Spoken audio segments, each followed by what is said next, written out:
Good morning, Jesus Center. We're praying this vitamin boost brings timely encouragement into your life today and enlightens and empowers you to be the amazing person God made you to be. We love you.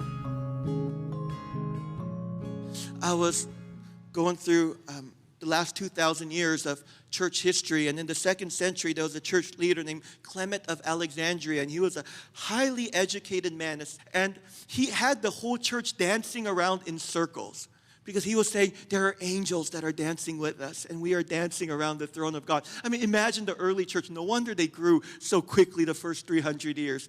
Imagine the church. They were just dancing in circles, worshiping God together, just frolicking around. Yes, they look foolish, but they're having fun.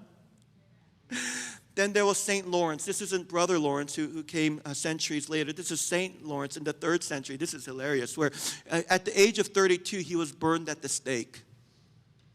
But while he was burning, while he was being cooked, he's at the stake, tied to the stake. He turns back and he looks at the people who had just set him on fire. And he said, I think my backside is well done now. You can go ahead and take a bite.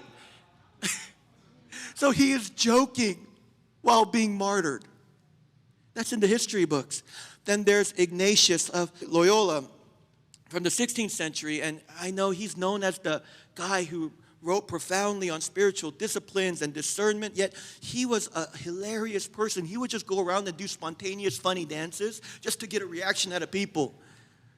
And then there's Philip Neri, who he's a recognized saint in the church, and he was known to be so silly that there was a day where the church wanted to honor him. So it was like, a day to honor Philip Neri. And what he did is he just showed up with half his beard shaved off, just so that he can look goofy. And his biographer said the reason he did that was he didn't want people to put him on a pedestal. He said, look, I'm a goofball. And, I know you guys think I'm so saintly, but I'm just a kid enjoying the Father's kingdom.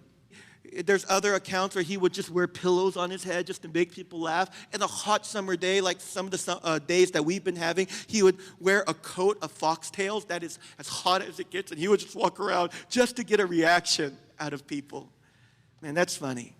So joy is supposed to be our primary witness. Man, joy is what people are looking for. Joy is what people are drawn to, especially in these times that we live in. People are going to flock to joy as moths are drawn to light.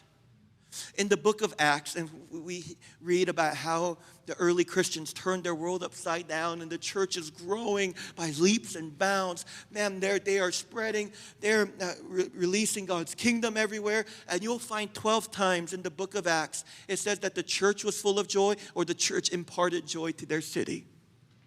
David, he prayed, God, would you restore to me the joy of my salvation? Because when you restore my joy, sinners will be turned back to you. Sinners will be turned back to you. It's our joy that leads to conversion. Our joy will result in revival.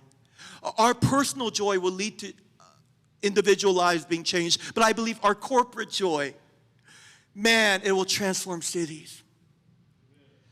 St. Francis said, preach the gospel at all times, and when necessary, use words. Now, we know words are important when you want to preach the gospel. Power of life and death is in the tongue.